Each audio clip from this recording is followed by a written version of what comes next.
Hello there, it's March 31st and time to make a second drawing. I made a drawing a few minutes ago of this coffee cup and this delicious cinnamon Danish sitting on a Bennington pottery plate. The coffee cup's Bennington pottery too. And the hard part about making that drawing was that I really wanted to be eating this cinnamon Danish. And I just ate it, and boy, was it good.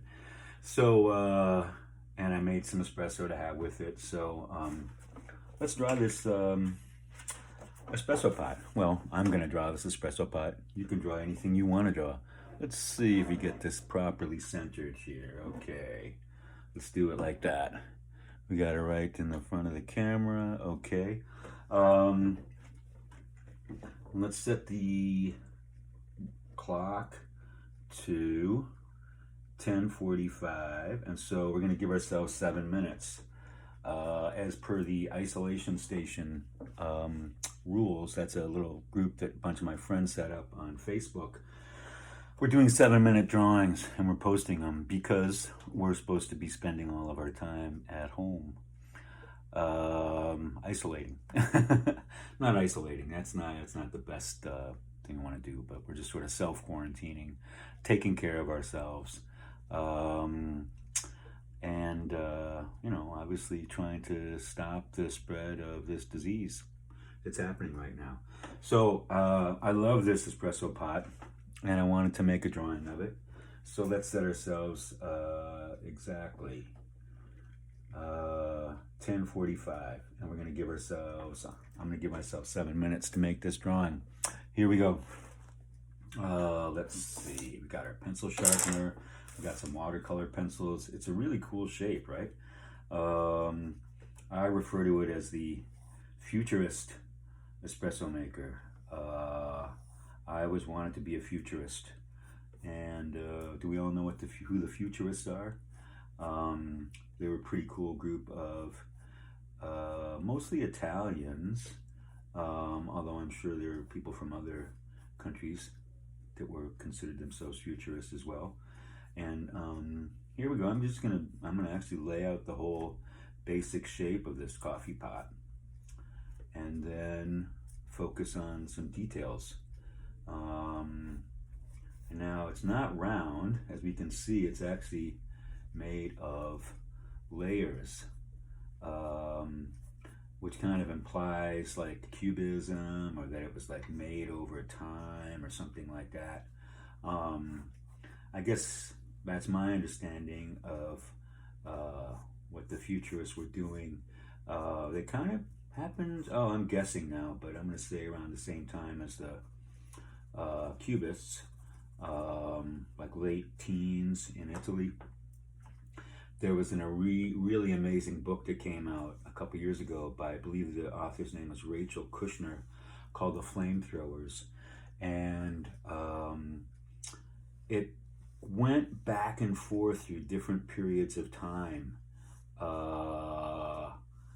It would be hard to describe what the connections were, but the two periods of time were the futurists, futurist Italy, right around World War I, and Soho in New York in the 70s.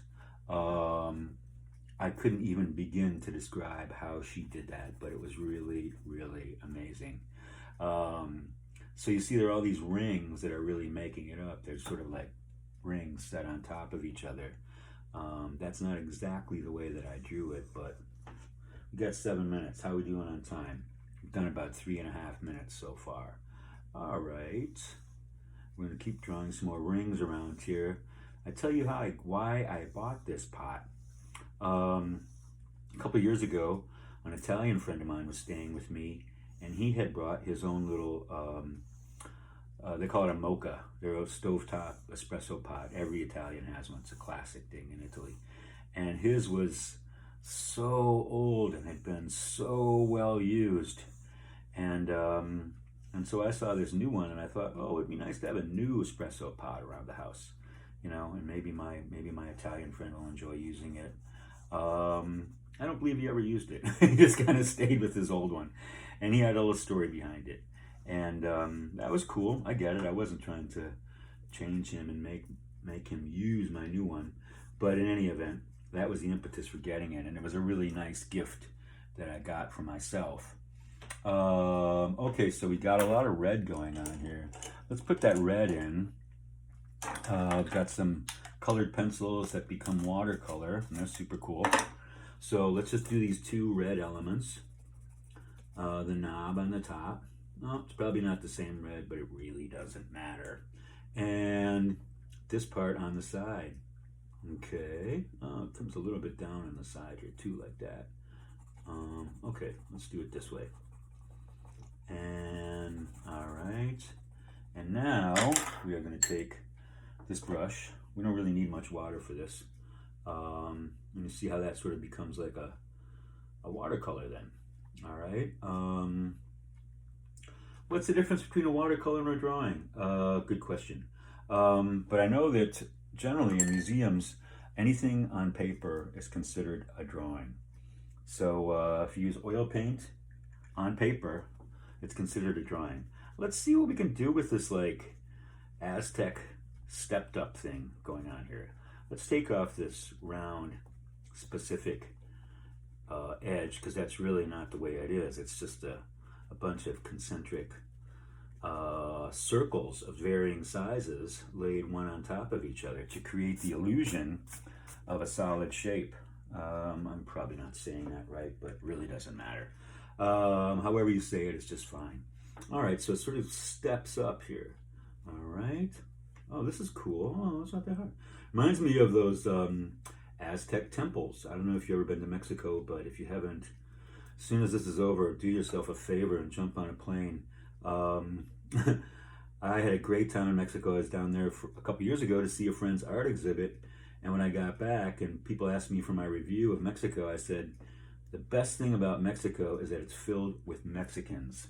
Totally amazing people. I met some of the nicest people I've ever, just complete strangers, you know, who just kind of would go out of their way to do really nice things for me. Okay, we're not going to get this perfect. It doesn't matter. We're running out of time. All right, a little over 5 minutes. All right, so we're doing as much step as we can. But we got, okay, let's try and, let's see what we can do here if we, all right. So that's kind of how this is delineating itself. All right, we got some shapes being reflected in this, and then of course as they become reflected in this, they take on their own funny shapes because it's not, you know, a flat mirror sort of thing. It's its own shape. This is going to be a wacky drawing. Maybe this is going to be my futurist drawing. I always wanted to be a futurist because the thing about the futurists is that they were always coming up with these manifestos, and they were talking about change and how the only way to see the world was their way. Never really that big on that sort of like, your way doesn't count, my way is the only one that matters. But in any event, I really appreciated their gusto, their enthusiasm. Okay, let's see what we got. Oh, we got 30 more seconds. Maybe we can add a little bit more. Okay, what do we got going on here? We got a lot of dark reflection over this area. And we have some darks reflection there. And more there. Oh, we got something very dark happening right here. Okay. We got, this is where a seam, let's say. We've got some dark happening under here. Yeah, that's cool. We didn't put the metal casing. That's all right. Really doesn't matter. But actually, let's cross this out. So at least we got that shape correct. All right. Anyway, we're very close to being done. Let's add some more dark reflections here. All right. This is cool. It's not correct, but it is its own thing. And you know what? It is correctly a record of the 7 minutes that we spent making it. Here we go. 7 minutes. Here's our coffee pot. Why don't you, if you feel like it, and you want to do this exercise yourself, pick up something around the house to draw. If you feel like it, you can send it to me, supremehanson@gmail. If you want me to critique it for you, ask, and I will. Otherwise, I'll find a positive in it, and there we go. Enjoy your day.